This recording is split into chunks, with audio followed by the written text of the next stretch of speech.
Bonjour les filles, bonjour tout le monde, j'espère que vous allez bien. Je suis très contente d'être avec vous aujourd'hui avec cette nouvelle vidéo. Aujourd'hui, j'ai des réponses en fait pour les messages de Messenger ou bien de WhatsApp. Il y a des jeunes filles qui m'envoient dans le privé et me demandent des conseils pour les machines. Je dis qu'il y a les machines, ils m'ont dit les machines PASSAP, la grande machine PASSAP. Il y en a une qui m'a dit j'ai une machine PASSAP toute neuve, mais j'ai jamais travaillé avec. J'ai jamais fait quelque chose par contre. Il a travaillé avec elle, mais il a jamais fait quelque chose avec. Il m'a dit à chaque fois que je fais mon fil et je voulais faire un motif, les chariots coincent. Donc j'ai dit à cette fille, il faut regarder le fil. Le fil peut-être il est trop gros parce que les machines PASSAP, il aime le fil fin. Donc il faut regarder la notice et achète des fils très très fins pour les PASSAP. Voilà. Et regardez l'aiguille aussi. Peut-être l'aiguille aussi qui sont face à face. Donc quand l'aiguille sont face à face, les chariots ne passent pas. En fait, des petites choses qui peuvent coincer les chariots. Voilà.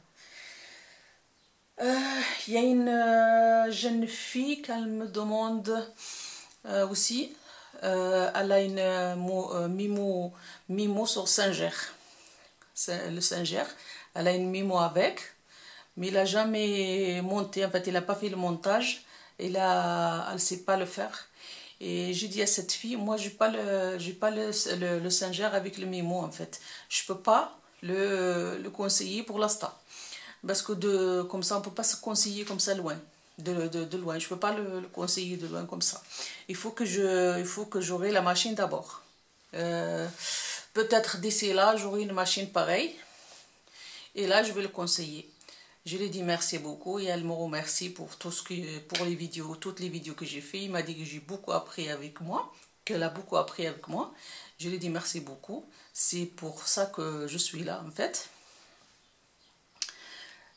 Il m'a dit aussi, il y en a une autre, il m'a dit où la laine ou bien le fil, tu l'achètes où? Moi, le fil pour faire les vidéos, je l'achète n'importe où.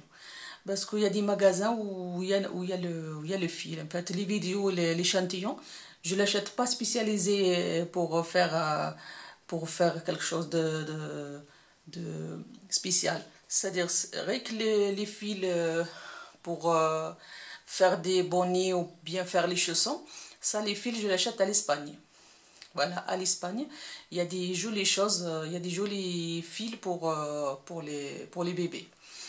Il est très doux et il est très bien pour les bébés en fait. Cela, je l'achète à l'Espagne. Voilà. Mais pour faire les vidéos tous les jours, je l'achète n'importe où. C'est-à-dire, c'est pas spécialement dans les magasins, on l'achète n'importe où. N'importe là où je trouve des fils, je l'achète.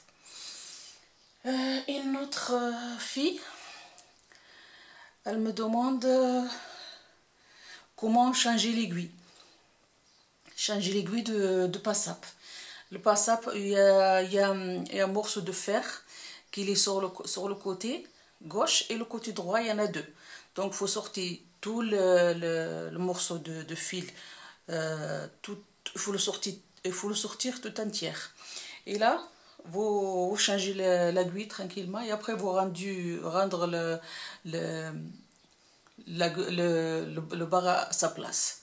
C'est ça qui tient l'aiguille. Voilà. Il m'a dit, l'autre, oui.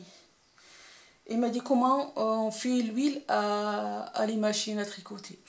Moi, j'ai dit l'huile, j'ai fait juste 2 ou 3 gouttes sur un chiffon. Et je suis l'aiguille, je suis tous les chariots dedans. C'est tout. Je ne fais pas plein d'huile en fait. Il ne faut pas trop huiler les machines. Et d'autres, il m'a dit maintenant, comme s'il fait trop chaud, je voulais ranger ma machine. Donc la machine, quand il faut le garder, il faut le couvrir. Il faut le couvrir avec un drap très épais pour que la poussière ne rentre pas. Et il faut être dans une place où il n'y a pas le soleil. Voilà, il ne faut pas laisser la machine au rayon du soleil. C'est ça le... Et l'humidité aussi. Il ne faut pas le laisser dans l'humidité ni dans le soleil en fait. Il faut le garder dans une place là où elle garde son état normal. Voilà. Et en fait aussi, les filles, je voulais raconter une histoire, elle me tient à cœur. Ça fait 1 mois et demi.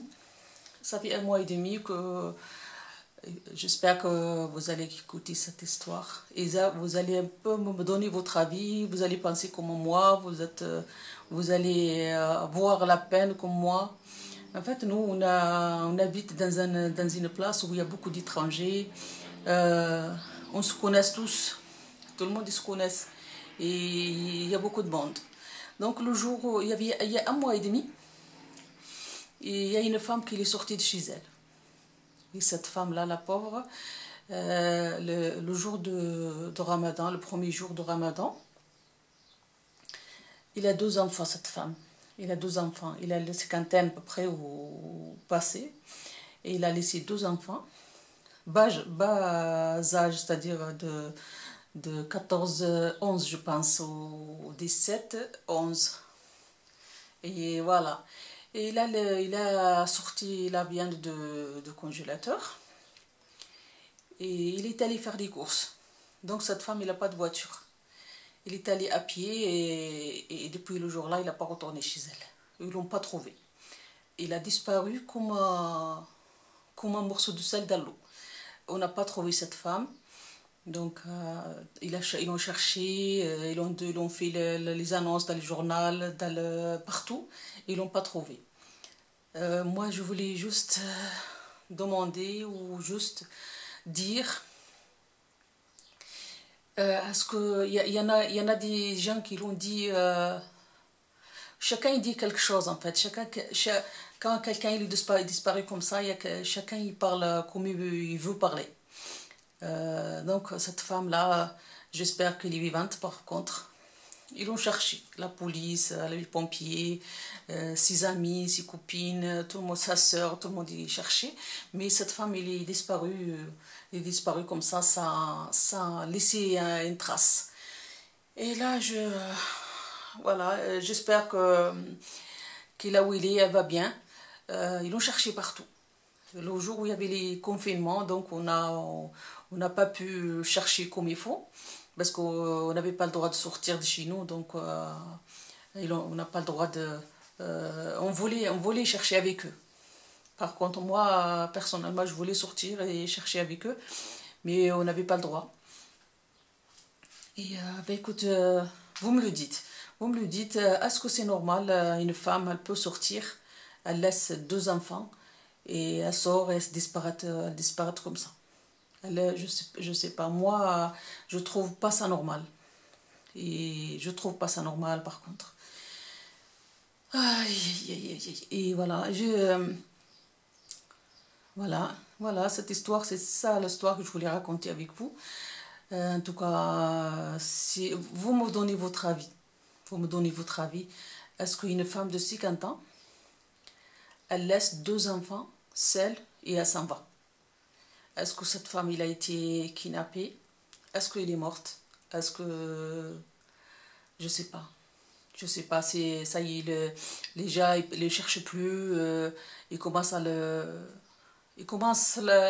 s'habituer sans elle. Je sais pas. Il a pas laissé une trace. Voilà. Vous me le dites, qu'est-ce que vous pensez de cette histoire? Et ça, c'est une histoire vraie, c'est pas une histoire... cette femme, moi, je le connais. Je le connais très très bien. C'est pas une histoire mensongère, c'est une vraie histoire. Merci, à bientôt les filles. Vous me le dites, qu'est-ce que vous pensez? voilà, السلام عليكم ورحمة الله تعالى وبركاته. مرحبا بكم معايا في هذا الفيديو الجديد. إن شاء الله تكونوا بخير وعلى خير، وهذا الفيديو يلقاكم بخير والصحة والسلامة إن شاء الله. اليوم بغيت نرد على الميساجات ولا بغيت نرد على الرسائل اللي رسلوهم للبنات اللي يسألون على كيف نقدر نمشي الماشينة أو كيف نقدر نصنع الماشينة في بلاصتها أو كيف. المهم واحدة قالت أنا عندي الماشينة باساب ولكن جديدة، ماشينتها قالت أنا ماشينتي جديدة زعما ماهيش مكسره ولا حاجه، ولكن من نجي ندير الزواقه الشريوات يلصقوا يحصروا ما يبغوش يمشوا. انا قلت لها باللي شري الخيط رقيق، الخيط رقيق باسكو الماشينه ما تبغيش هذا اللي باساب، ما يبغوش الخيط الغليظ. في الكتاب تاعهم ولا في الكتيب اللي يجي معاهم يقول لك اش ديري الخيط رقيق، هذو باينه كاع هما كاع الماشينات يبغوا الخيط الرقيق، لخاطرش كاع كاين الماشينات مختصين بالخيط الغليظ، وهذا الماشينات اللي عاديين هادو كاع يبغوا الخيط الرقيق.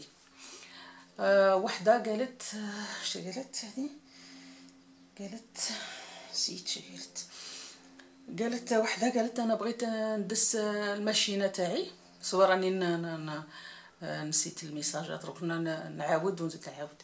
قالت انا بغيت ندس الماشينه، بغيت نصنعها في مكانها وما كي ندير باش نخليها اسكو نخليه نغطيها نخليها كيما هكاك.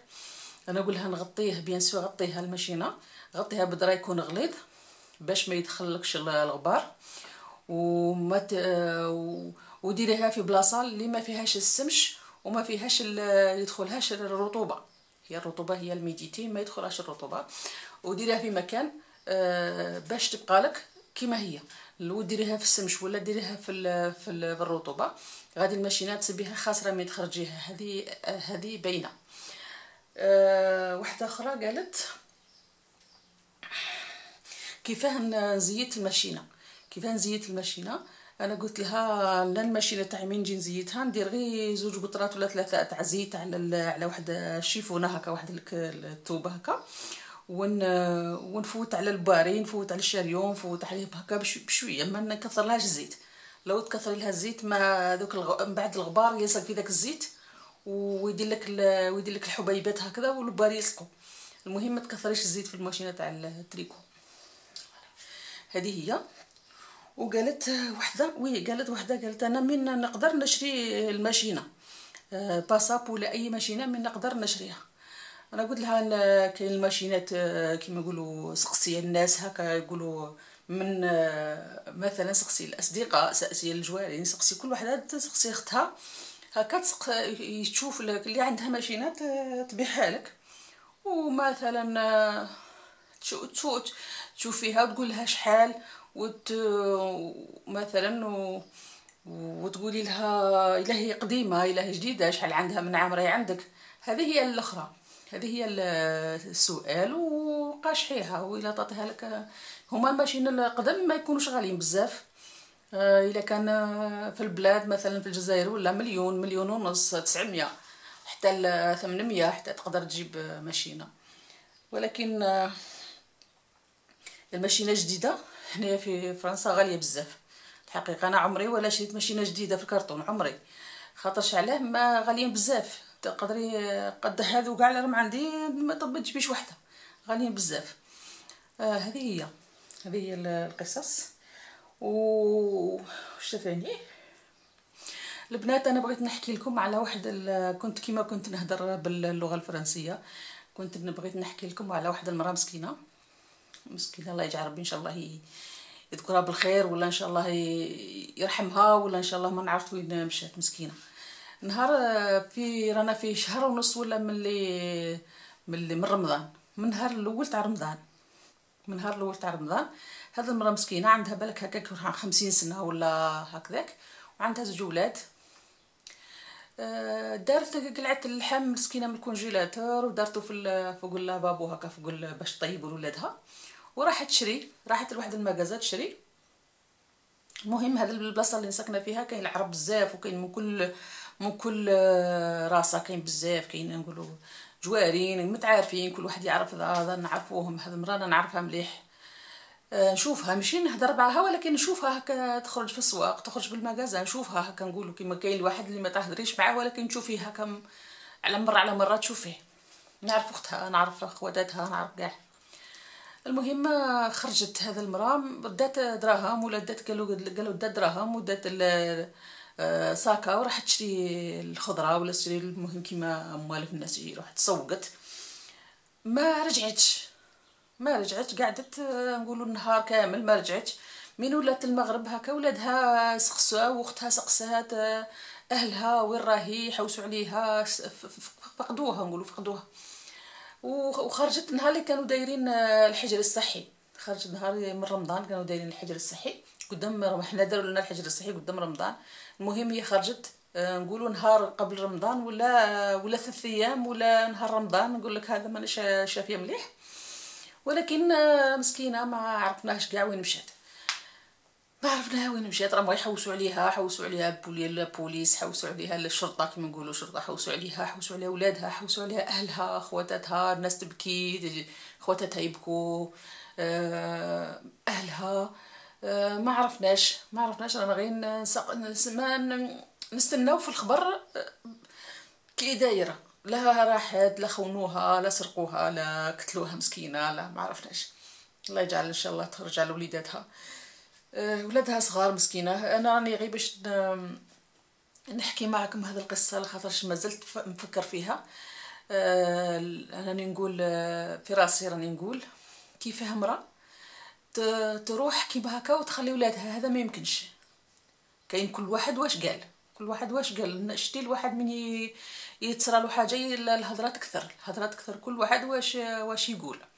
ولكن انا في راسي راني نقول كيفاه امراه تخرج وتخلي ولادها صغار، هذه ما نظنش الا كان هربت ولا راحت ولا المهم ما هذه راني في راسي انا ما نجمتش ندخلها لراسي. ان شاء الله هذه المراه ترجع لولادها سليمه غانمه ان شاء الله يا رب العالمين. ندعو معاها وان شاء الله وليداتها يكونوا صابرين عليها. المهم ما عرفوها لا ماتت، كون بعدا غير عرفوها باللي ماتت، باسكو الناس هنا في فرنسا من يحوسوا على وحده تقعد شهر ولا يسيبوها ميته في بلاصه هكا ولا يسيبوها. المهم يلقاوها. بصح هذه المراه كيما يقولوا فص ملح وذاب، ما عرفناها لا ماتت لا رايحيه لا خونوها لا اي حاجه. كاين اللي يقولوا خونوها، كاين اللي يقولوا خونوها داوها للبلاصه، نقولوا داوها خونوها للبلاصه. كل واحد واش يقول. المهم في ذيك الوقت اللي كانوا اللي قالوا خونوها، ما كانوش الناس يخرجوا، ما كانوش الناس يخرجوا بالوطن تاعهم. المهم ما كانوش يقطعوا البلاد من بلاد لبلاد. كل واحد يقول لك بالك خونوها، بالك داوها تكيبي لهم والديهم، بالك داوها تخدم عندهم. ما عرفناش حنا غير نسالوا. ان شاء الله هذا المراه تجعل وليداتها مسكينه ودعوا معاها ان شاء الله رب العالمين يرجعها لولادها سليمه غانمه يا رب العالمين. انا نقول لك الصح غاضتني بزاف لخاطرش عندها ولادها مسكينه، وهذا المراه رجلها ميت. وما نعرف كاين اللي يقول لك ما طاقش على المسؤوليه، كل واحد يقول لك ما طاقش على اولادها، كل واحد يقول واش كل واحد والهضره تكثر. ان شاء الله ربي سبحانه وتعالى ما زعما ما يوفقش الناس كيما هضر على هضرتهم. ان شاء الله يا رب العالمين. كل واحد يهضر هضره اللي بغى. واحد من يصيبوه غاب ولا يصيب واحد صرات له حاجه، كل واحد يقول شا يقول. المهم ان شاء الله ترجع لوليداتها، ولا كان راهي في مكان هكذا ملاخره زعما مدسه روحها ان شاء الله تبان. وإلا كان ولا ماتت ان شاء الله ربي يرحمها ويوسع عليها ان شاء الله يا رب العالمين. اليوم الجمعه ما نعرف، نتوما قولوا لي شو هكا في لسانكم نتوما واش خممتوا. انا القصه هذه حقيقيه، وانا نقولوا لي نتوما واش خممتوا. اسكو المراه هذه راحت، اسكو المراه هذه نعم ماشي راحت ولا ما راحتش. المهم المراه اللي عندها وليداتها صغار، قولوا لي نتوما الا كان تقدر تخليهم. انا ما نقدرش، نقول لك الصح ما نقدرش. لو كان عندي قط، لو عندي قط في الدار مثلا، عندي قط صغير في الدار، ما نقدرش نخليه ونمشي. ما نقدرش، ما نعرف علاه بصح ما نقدرش نخليه. الله يجعل ربي ان شاء الله تكون حيه، واذا كان ما كانتش حيه ان شاء الله ربي يرحمها. ولا هذه المهم راه في شهر وقريب بشهرين هنا رانا من الاول تاع رمضان، رانا قراب نكملوا شوال، وهي ما بان عليها لا خبر، ما بان عليها لا خبر. حوسوا عليها، ناس تحوس، ولادها يحوسوا، الجوارين يحوسوا، داروا الجرنان، داروها في كل مكان، التصاوير تاعها في كل بلاصه، والو لا ياسر لا قليل ما صابوهاش مسكينه. الله يجعل ربي ان شاء الله يكون هذه القصه تكون قصتها. انا جاتني قصتها غريبة شوية، والله جاتني قصتها غريبة لخاطرش علاه كاع الناس اللي يهربوا ولا الناس اللي يموتوا ولا كاع يلقاوهم، بصح هذه المراه مسكينه والو، لا في الليل لا في صابوها لا في برا ولا ميته ولا حيه. هيا ان شاء الله جا ربي يسهل علينا، وان شاء الله ربي يرحمها الا ماتت، وان شاء الله الا راهي حيه ترجع لوليداتها وان شاء الله الواحد ما يخممش الهي زعفت مسكينه تكون زعفانه وراحت. الواحد ما خاصوش يخمم في صوالح نيجاتيف، ما خاصوش يزعف، ما خاصوش يروح بعيد، ما خاصوش. ان شاء الله يعطينا القدرة على هذه الدنيا، ربي يعطينا القدرة على هذه الدنيا ان شاء الله يا رب العالمين. انت السميع الدعاء. اللهم اغفر لنا واغفر لولاد والدينا، اللهم اهدنا واهدي اولادنا، اللهم ارحمنا وارحم والدين المؤمنين يا رب العالمين. انت السميع العليم. ان شاء الله يا البنات هذه هي القصة. ابينتو ان شاء الله، والسلام عليكم ورحمة الله تعالى وبركاته. ابينتو.